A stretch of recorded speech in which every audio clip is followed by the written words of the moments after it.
오랜만에 다시 돌아왔습니다. 책 읽는 유튜버 도서관 책벌레입니다. 최근 며칠 동안 한 2주, 그쵸? 엄연히 따지고 보면 12월 3일부터니까 2주 동안 대한민국 국민이라면 거의 대부분의 분들이 잠도 잘 못 이루고 뉴스에 귀 기울이고 이런저런 말도 안 되는 일들도 일어나는 날들이었을 거라고 생각을 합니다. 덕분에 유튜브 촬영하는 부분도 굉장히 미루기도 했고요. 이것저것 좀 사정이 있었습니다. 시위에 참여하기도 했고, 같이 분개하기도 했고, 여전히 계속되고 있는 이 말도 안 되는 2024년에 벌어지고 있는 이 말도 안 되는 일들에 대해서 굉장히 주시하고 있고, 열심히 잘 살펴보고 있고, 혹시라도 나쁜 일들이 벌어지지 않을까에 대한 걱정도 함께 하고 있습니다. 음, 이게 저는 사필 규정이라는 말을 믿습니다. 뭔가 이상한 일들이 생기면 당장 그 일이 해결되는 경우도 있지만 굉장히 오랜 시간에 걸쳐서 그 일이 해결되는 일들도 인생에서 있다라고 생각을 합니다. 지금 벌어지는 이 일들도 반드시 사필 규정이라는 말과 똑같이 원래대로 정상적인 상황으로 돌아갈 거라고 생각을 하고요. 악인이 응징을 받고 착한 사람이 그 복을 받는 건 인류가 문화를 이루고 글을 쓰고 문서를 남기고 기록을 한 이래로 대부분의 모든 사람들이 바랬던 거잖아요. 늘 교훈으로 삼았던 것들이고 그 나쁜 일들은 반드시 다시 좋은 결과로 이루어질 수 있을 거라고 생각을 하고요. 좋은 결과로 마무리될 수 있을 거라고 생각을 하고요.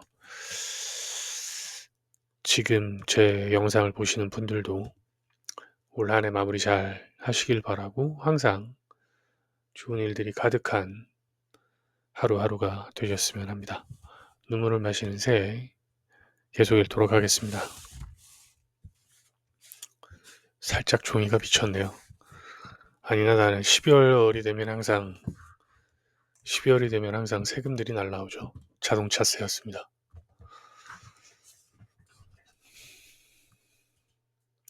솜난이는 굳어버린 얼굴로 의장을 바라보았다. 그녀의 얼굴은 여전히 거부하는 표정이었지만 의장은 그녀가 진실을 받아들일 준비가 되었다는 것을 알고 있었다. 늙은 의장은 피곤한 듯 의자에 등을 기대며 책상 위의 시크토를 바라보았다. 암살자를 위해서만 만들어지고 암살자에 의해서만 사용되는 견고하고 예리한 검. 그것이 견고한 까닭은 세상의 끝까지라도 암살 대상을 추적할 수 있도록 하기 위함이며 그것이 예리한 까닭은 육친을 뵐 때 고통을 덜 주기 위해서이다. 타고난 전사들인 레콘들이 이 검을 몹시 탐내지만 슈크토리 나가 이외의 다른 종족이 손에 들어간 적은 없다. 암살이 끝난 다음 암살자들이 슈크토를 부러뜨리기 때문이다. 라토센 의장은 슈크토를 가리키는 옛 문구 하나를 떠올렸다. 피부치의 피를 마시기 위해 창조된 난폭한 괴물. 센 의장은 힘겹게 이름을 맺었다. 차라리 이런 기회가 주어진 것에 감사하도록 해솜나니 사모가 륜의 모가지를 베어오면 그녀에 대한 다른 가문들의 증오가 조금이라도 덜어질 테니까. 너희 가문엔 아무 쓸모도 없는 남자 하나만 잡으면 되는 거야. 행운이라고 할 수 있지 않겠어? 그 시간 마케로 가문에서는 비아스가 가주로부터 받은 열렬한 칭찬에 우쭐하지 않기 위해 애쓰고 있었다. 두사나 마케로우는 딸이 해낸 일을 거의 믿을 수 없었다. 정말 잘했다. 이야말로 몸 빠진 살로 유용을 잡는 꼴이다. 그 도깨비 같은 년이 마침내 하텐그라주를 떠나는 모습을 보게 되었구나. 륜페이 덕분이죠. 남자의 멍청한 것이 쓸모가 있다니 놀라울 뿐이다. 게다가 죽은 건 우리의 멍청한 아들이었고 심장을 적출하지 않았으니 아직 마케오라고? 정말 멋진 지적이었다. 버린 미끼들로 대어를 낚다니 내 재주가 정말 대단하구나. 난 내가 약술에만 재능이 있다고 믿었다. 물론 그것도 훌륭한 일이지만 이런 가문의 일에 재주를 보일 거라고는 생각하지도 못했어. 비아스는 긴장했다. 두세나는 그저 호인처럼 허허거리며 좋아하면서 동시에 그 니림 속에 정교한 함정을 파놓고 있었다. 여기서 서툴게 겸양을 표시한다면 야심가로 낙인 찍힐 것이다. 겨우 한 가지 위협을 해낸 것으로 소메로 마케로우가 받은 신임에 도전하는 것은 무리한 일이다. 차라리 거만하게 굴어버릴까. 가주는 그것을 자신감의 표현으로 받아들일지도 모른다. 하지만 그 또한 위험하다. 찰나의 시간이었지만 굉장한 고민을 한 끝에 비아스는 적절한 대답을 골라내었다. 저는 화리트의 죽음이 어이없다고 생각했을 뿐입니다. 적출하기 전이었기 때문에 그렇게 쉽게 죽었던 것이겠지요. 그리고 적출하지 않았다는 것은 그가 아직 우리의 책임이라는 의미가 됩니다. 두세나는 웃었다. 논리적이군. 그것이 학자의 태도냐. 상대방이 페이 가문이었다는 것이 행운이죠. 다행히도 두세나는 만족했다. 비아스는 인사를 한 다음 물러나왔다. 마케로우 가문은 이름 그대로 잔치 분위기였다. 아마 핫한 그라주에 있는 가문들 거의 대부분이 비아스 마케로우가 한 일을 놓고 즐거워하고 있을 것이다. 비아스는 소메로와 두 이모에게서 또 대단한 찬사를 받았고 응접실에서는 다른 가문들이 보낸 서신과 선물들을 한 꾸러미 가득 받아들게 되었다. 그 선물들 중 특히 인상적인 것은 금촉과 금깃이 달린 훌륭한 몸빠진 살이었다. 비아스는 웃음을 터뜨릴 수밖에 없었다. 몸빠진 살은 가느다랗고 잘 휘어지는 화살을 내린다. 몸빠진 살로 사냥을 할 때는 그것을 명준시킨 다음 상처 입은 동물이 지쳐 쓰러질 때까지 추적하는 방법을 쓸 정도로 덜 치명적인 화살이다. 당연히 초식동물이 그 대상이며 맹폭하게 달려드는 야수들에게 몸빠진 살을 날리는 것은 시비를 거는 일밖에 안 된다. 따라서 몸빠진 살로 용을 잡는다는 이름은 턱없이 작은 일격으로 거대한 목표를 쓰러뜨리는 믿기 어려운 위협을 의미한다. 비아스는 어느 가문이 이 상징적인 선물을 보내었는지 궁금해했고 그것이 센 가문이라는 것을 알고서는 고개를 끄덕였다. 대가문다운 품격 있는 선물이었다. 즐거워하며 자기 방으로 돌아온 비아스는 방 가운데서 오독하니 앉아있는 카린도를 보고 웃음을 거뒀다. 어떻게 들어왔지? 방문은 잠겨 있었다.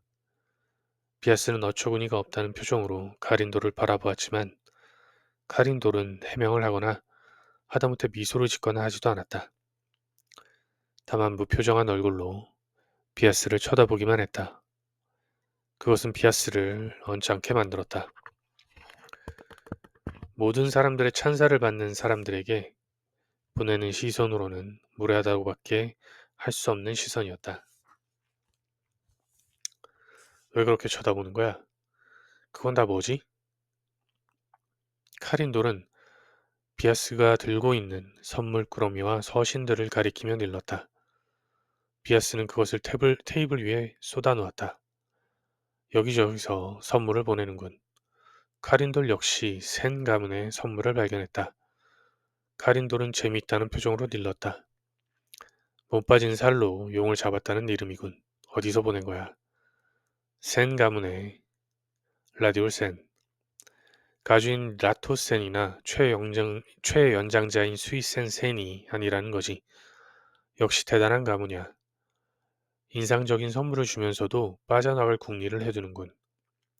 라디올 센이 얼간이라는 것은 누구나 알고 있지. 피아스는 기분을 망쳤다. 다른 사람이 받은 선물을 평가절하하는 것이 내 취미 생활인 줄은 몰랐군. 남자를 평가절하하는 쪽 아니었나. 남자를 죽이는 것보다야 나은 취미라고 생각하는데 비아스는 가까스로 당황하지 않을 수 있었다. 카린돌은 그녀의 얼굴을 빤히 들여다보다가 앉아있던 자리에서 일어났다. 그리고는 비아스를 지나쳐 탁자로 걸어갔다. 카린돌은 탁자 위에 놓여있던 선물 중 장신구 하나를 집어들었다. 열을 잘 흡수하는 그리로 만들어진 근사한 장신구였다. 잘 가질게. 비아스는 어처구니가 없었다. 뭐야, 무슨. 몇 년 전에 방 열쇠를 잃었지. 비아스는 정신을 닫았다.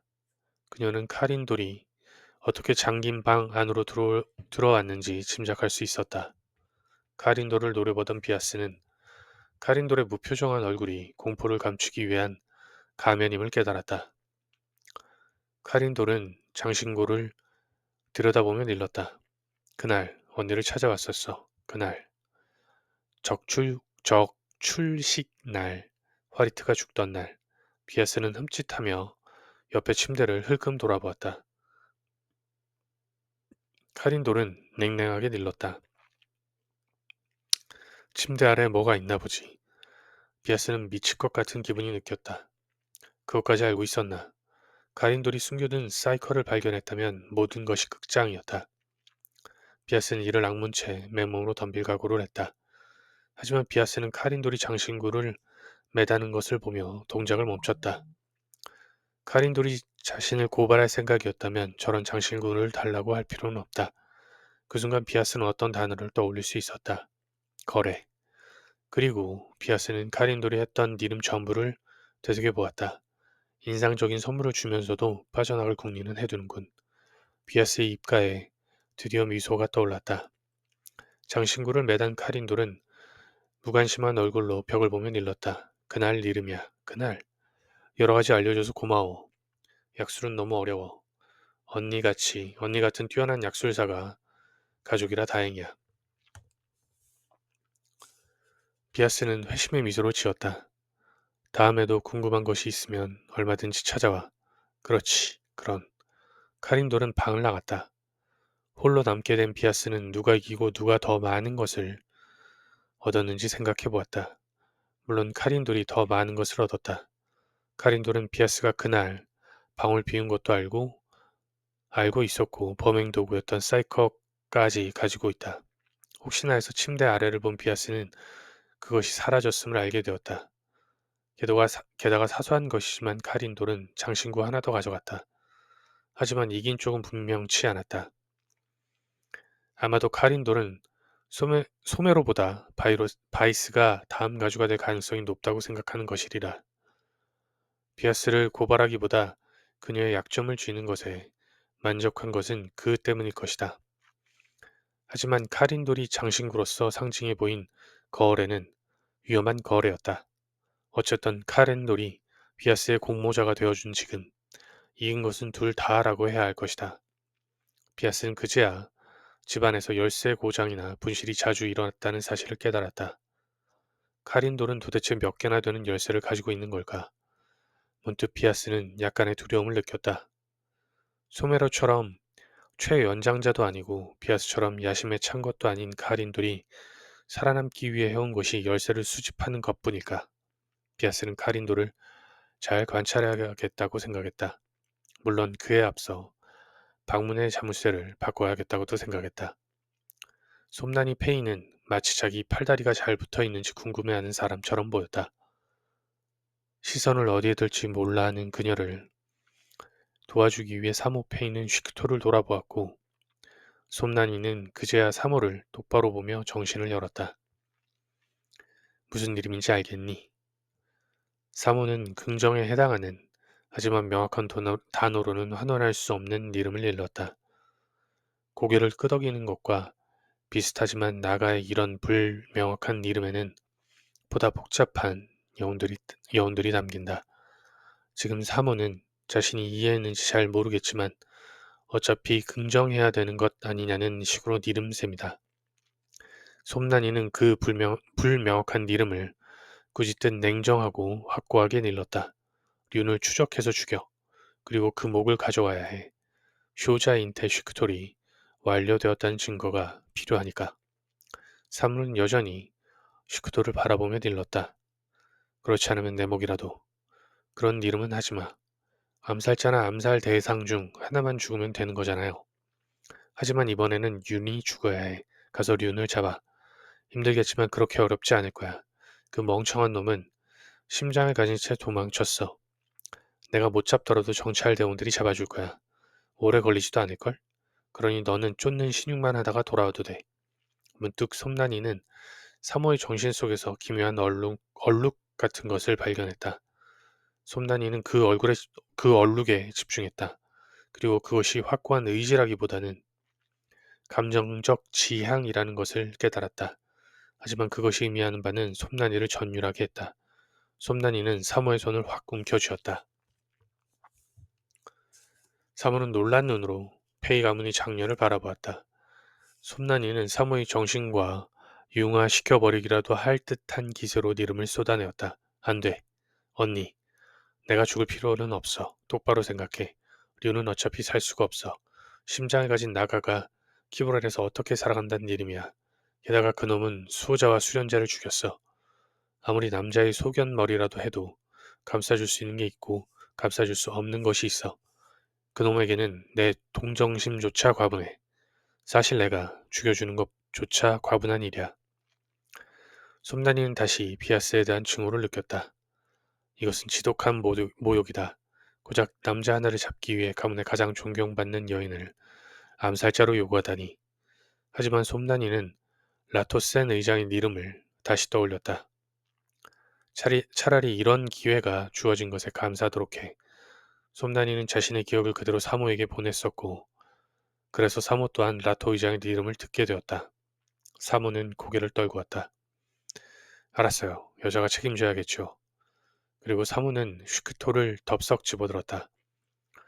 뭔가 니르려던 솜난이는 그 기세에 놀라 정신을 닫았다.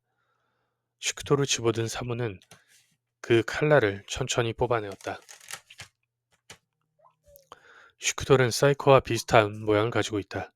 실제로 인간이나 도깨비 혹은 레콘이 귀한 슈크톨을 가지고 있다면서 자랑스럽게 내놓은 칼은 모두 사이코이며 슈크톨 자체는 한 번도 키브렌 밖으로 반출된 적이 없다. 사모조차도 자신의 손에 쥐어진 것이 사이코인지 슈크톨인지 구분하기 어려웠다. 사모는 잠시 그 칼날을 바라보다가 옆을 돌아보았다. 그곳엔 돌 탁자가 놓여 있었다. 솜난이가 놀란 표정으로 바라보는 가운데 사모는 슈크톨을 높이 들어올렸다. 사모는 단숨에 돌탁자를 내리쳤다. 불꽃이 튀어오르며 돌탁자의 귀퉁이가 아래로 떨어졌다. 솜난이는 슈크톨의 위력에 놀라며 사모를 돌아보았다. 사모는 슈크톨의 칼날을 검사하고 있었다. 이가 빠지진 않았군요. 역시 슈크톨이군. 부러뜨릴 방법은 알고 있지? 히찬마의 입으로 닦아준 다음 돌에 세게 내려치면 되죠. 그래, 잘 알고 있구나. 그럼 준비해라. 예. 솜난이는 사모의 방을 떠났다. 혼자 남은 사모는 슈크톨의 나를 가만히 들여다보았다. 사이코와 같은 파형문이 들어있는 슈크톨이 날엔 사모의 얼굴이 기이하게 비치고 있었다. 사모는 고개를 돌려 바닥에 떨어진 돌조각을 바라보았다. 돌조각을 바라보던 사모는 갑자기 머리가 어지러워지는 것을 느꼈다. 사모는 옆에 있던 의자에 주저앉았다. 불현듯 그녀의 머릿속으로 륜과 나눴던 대화들이 떠올랐다. 저는 당신이 가지지 않을 아이의 대용품이 되고 싶진 않습니다. 내 아이는 되어줄 수 없더라도 친구는 되겠지? 사모는 맥없이 웃었다. 자신이 낳지 않은 아이도 우정을 나눌 친구도 없어진 곳에 남은 것이라곤 목을 베어야 하는 암살 목표밖에 없었다.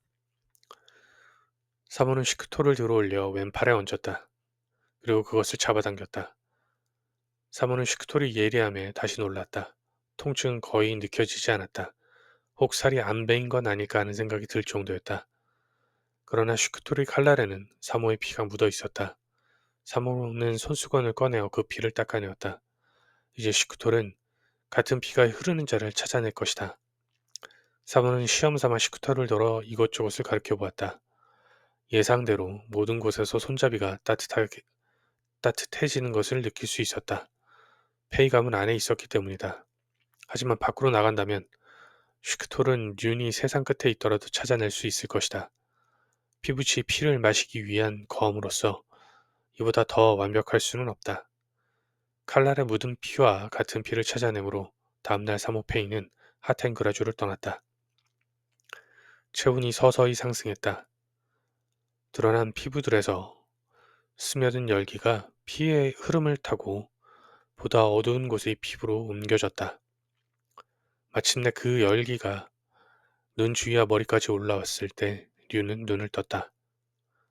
해가 떠오르고 있었다. 류는 자신의 모습을 깨닫고는 욕설을 중얼거렸다. 그는 나무 아래 훤히 드러난 자리에 누워 있었다. 나흘 동안 아무것도 먹지 않은 채 달리다가 허기져서 야르마릴로 한 마리를 먹은 것이 실수였다. 나가들은 보통 아르마딜로를 잘 잡지 못한다. 아르마딜로의 딱딱한 피부는 체온을 느끼기 어렵기 때문이다. 하지만 그 아르마딜로는 몸을 잔뜩 웅크린 채 버틴다는 실수를 저질렀다. 듐 같은 초보 사냥꾼이라 하더라도 웅크린 아르마딜로를 밟고 나가 떨어지게 된다면 그걸 발견하지 않을 수 없다. 사이코의 예리한 날 앞에 아르마딜로의 갑옷은 아무 소용이 없었고 닷새 만에 포식을 하게 되자 류는 걷잡을 수 없이 잠에 빠져들고 말았다. 허락할 수 없는 여유다. 하지만 류는 여전히 나무 아래에 누운 채 멍한 시선으로 위를 바라보았다. 나뭇가지들은 도대체 어느 가지가 어느 가지에 속하는 건지 알기 어려울 정도로 서로 뒤엉켜 있었다. 나무꾼의 도끼 같은 것은 접한 적이 없는 그 거대한 나무들은 화석 같은 느낌을 주었다. 그 뒤엉킨 나뭇가지를 보며 류는 혈관 같다고 생각했다. 서로를 휩싸며 자라있는 나뭇잎들은 혈관에서 뿜어져 나오는 초록색 피였다. 화리트의 몸에서 솟아나던 피처럼 류는 소스라치듯이 일어나 앉았다. 류는 속으로 화리트를 원망했다. 우정 때문에 화리트는 륜의 정신에 강력한 매듭을 만들어 두었다. 그것은 죄책감을 관장하는 부분이었고 류는 그것을 도무지 풀 수가 없었다. 류는 화리트의 죽음을 저지하지 못했던 것에 대해 죄책감을 느껴야 된다고 생각했지만 그것은 이성적 판단일 뿐 감정은 일어나지 않았다. 그 때문에 류는 자신이 화리트를 사랑하는 것이 맞는지조차 의심스러울 지경이었다.